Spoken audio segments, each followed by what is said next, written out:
The insult cracked through the air like a whip. A young officer, his voice sharp with arrogance, spat words that stung harder than any battlefield wound. He leaned forward across the table, eyes narrowed, pointing at the recruit with a scarred cheek. People like you don't belong here. You hide behind stories and scars. But this place is for soldiers who earned their right. The room stilled. Conversations dropped into silence as eyes turned toward the recruit standing at attention. No one spoke up. No one challenged the officer. The air tasted heavy, like smoke clinging after gunfire, thick with unspoken judgment. For the briefest moment, it seemed the weight of the insult might crush her. And yet, she did not flinch. She stood rooted, her posture straight as a drawn blade, her eyes locked on the far wall. The scar across her face caught the light, a twisted, pale reminder carved into her skin. Her silence wasn't weakness. It was deliberate, defiant, and unyielding refusal to bow. That scar to her accuser was a mark of shame, but to those who knew, it was the mark of sacrifice. Her name, whispered by few, was unimportant here. But her call sign, one uttered only by those who had seen her in fire, smoke, and blood, carried weight heavier than ranks stitched on uniforms. And soon, it would be spoken aloud. Behind her silence lay a story. Years earlier, she had knelt in the sand of a foreign desert, the stench of burning metal thick in her lungs. The world had collapsed around her in a deafening thunder as the convoy erupted under enemy fire.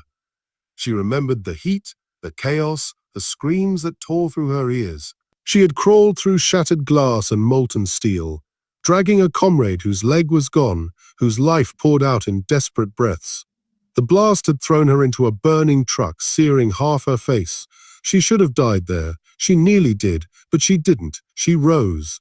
She returned home with ribbons folded into a drawer, medals never spoken of, and a scar that strangers judged more than they ever honored. That scar had cost her nights of restless silence, dreams haunted by the cries of those who never returned. It had cost her a sense of belonging.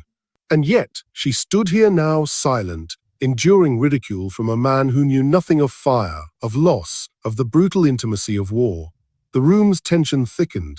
Bystanders shifted uneasily. Some lowered their gaze, unwilling to watch, unwilling to intervene. Others smirked, feeding off the young officer's cruelty, safe in their complicity. The recruit said nothing. Not a twitch, not a word. Not even the smallest sigh of protest escaped her.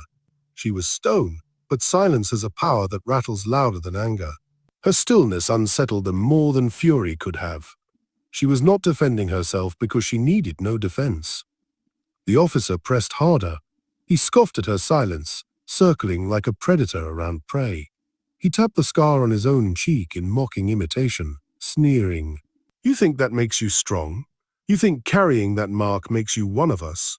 You're nothing but a story clinging to a uniform." Still, she didn't move. In that silence was defiance. In that silence was dignity. And though the others didn't yet see it, in that silence was the storm that would break. The door opened. Boots struck the floor in crisp rhythm. The weight of authority entered before the figure was even seen. A hush fell deeper over the room. The general stepped forward, tall, seasoned, her medals gleaming against the muted green of her uniform. Her presence alone demanded respect, but her eyes, piercing, unyielding, demanded truth. She took in the scene with one glance. The smug officer, the complicit crowd, the scarred recruit standing silent, unbroken. And then the general spoke, her voice cut clean through the thick silence. She said only 2 words, but they were enough to split the air like thunder.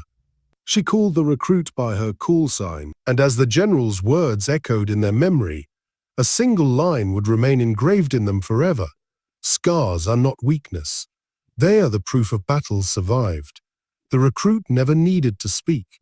She never needed to defend herself. The world had spoken for her, and it had spoken in the silence of respect. For those who watch and listen, may the story remind them that unseen battles are fought every day in scars we may never notice, and in silences we may never understand.